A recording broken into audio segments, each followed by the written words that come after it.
안녕하세요. 복잡한 지식을 명쾌하게 풀어드리는 시간입니다.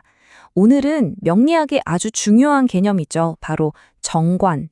정관에 대해서 한번 깊이 파고들어 보려고 합니다.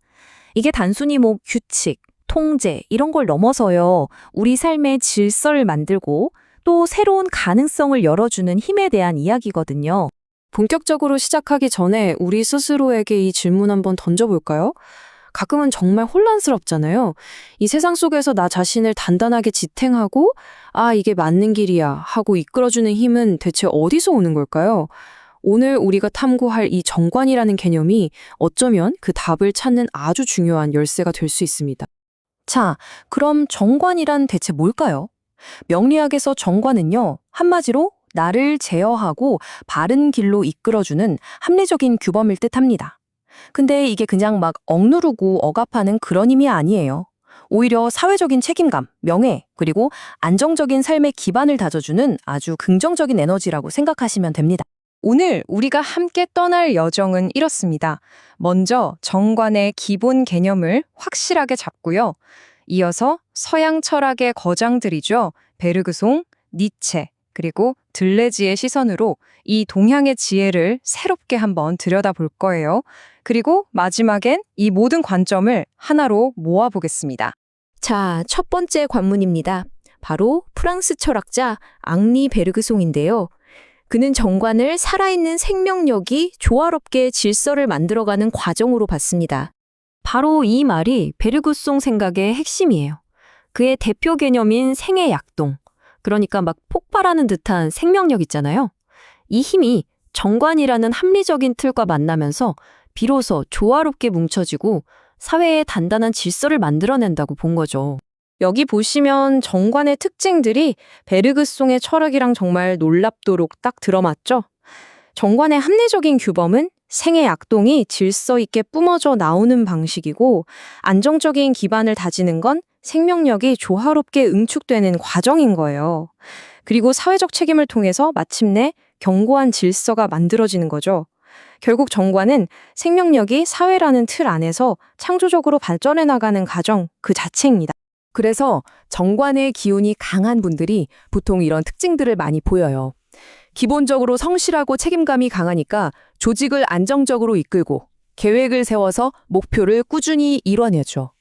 안정과 명예를 중요하게 생각하니까 예를 들면 공무원이나 교사 아니면 전문직처럼 사회 시스템 안에서 자기 능력을 발휘하는 일에서 두각을 나타내는 경우가 많습니다. 자, 이제 분위기를 확 바꿔볼게요.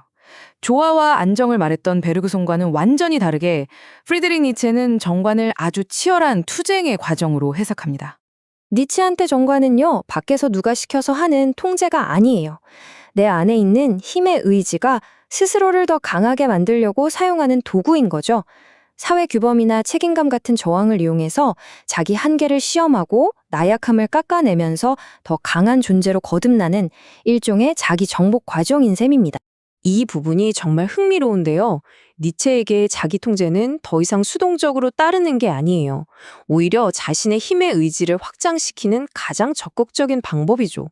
어려움을 극복하는 투쟁을 통해서 기존의 가치를 뒤엎고 이 모든 운명마저 사랑하는 운명의 태도를 통해 궁극의 초인으로 나아가는 과정.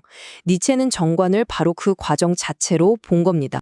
핵심은 바로 이겁니다. 니체에게 정관이란 사회에 잘 적응해서 편안하게 사는 게 아니에요. 오히려 그 질서와 규범이라는 도구를 써서 투쟁 속에서 자기 자신을 대장간의 쇠처럼 더욱 강하게 벼리고 만들어가는 치열한 과정인 거죠. 자, 드디어 마지막 관점, 질 들레지입니다. 아마 오늘 내용 중에 가장 추상적일 수 있지만 동시에 가장 역동적인 해석일 거예요. 들레지는 정관을 고정된 구조가 아니라 창조적인 흐름으로 봤습니다. 들레지는 정관은 어떤 고정된 규칙이 아니라 끊임없이 새로운 무언가가 되어가는 생성의 흐름들이 뿜어져 나오는 통로로 봤어요. 이게 무슨 말이냐면 정관이라는 질서가 있기 때문에 오히려 예측 불가능한 새로운 것들이 태어날 수 있는 기반이 된다는 거죠. 들레지가 말하는 생성의 과정은 크게 세 단계로 이뤄져요. 첫째, 탈영토화. 기존의 생각이나 관계의 경계를 허무는 거예요. 다음으로 욕망기계라고 불리는 새로운 연결점들을 만들어내고요. 그리고 마지막 제0토와 단계에서 완전히 새로운 나만의 질서와 구조를 창조해내는 겁니다. 여기서 정관은 바로 이 역동적인 순환을 가능하게 하는 안정적인 기반, 즉 틀의 역할을 하는 거죠. 좀 복잡하게 들릴 수 있는데 이렇게 생각하면 쉬워요. 정관은 창조적이고 혼돈스러운 에너지를 가두는 감옥이 아니고요. 오히려 그 에너지가 안전하게 흘러가면서 새로운 현실을 빚어낼 수 있도록 방향을 잡아주는 강바닥 같은 역할을 한다는 겁니다. 질서가 있기에 창조가 가능한 거죠. 자, 이제 지금까지 살펴본 베르그송, 니체, 들레즈 이 세 가지 관점을 하나로 모아서 정관에 대한 통합적인 이해를 한번 시도해 보겠습니다. 이 표가 모든 걸 요약해 주네요. 베르그송에게 정관은 조화로운 발전의 원동력이었고 니체에게는 규율적 투쟁을 통한 자기 극복의 길이었죠. 그리고 들레즈에게는 새로운 현실을 만드는 창조적 흐름의 통로였습니다. 같은 질서라는 개념을 보면서도 이렇게나 다른 깊이의 해석이 가능하다는 거 정말 흥미롭지 않나요? 결국 이 모든 논의는 원문의 저자인 현암 선생의 이 한마디로 모아집니다. 정관은 이 세 가지 관점 중 어느 하나만 맞는 게 아니라 어쩌면 이 모두를 포함하는 개념일 겁니다. 우리의 삶이란 안정적인 질서와 끊임없이 변화하는 생성, 이 두 힘이 서로 밀고 당기는 과정 속에서 비로소 완전해지는 거겠죠. 오늘 우리가 함께 나눈 이 철학적 생각들을 이제 여러분 각자의 삶으로 한번 가져와 보세요. 여러분의 삶을 지탱하는 규칙, 습관, 책임감 같은 그 질서는 과연 어떤 새로운 가능성을 생성하고 있나요? 잠시 멈춰서 생각해 볼 만한 질문인 것 같습니다.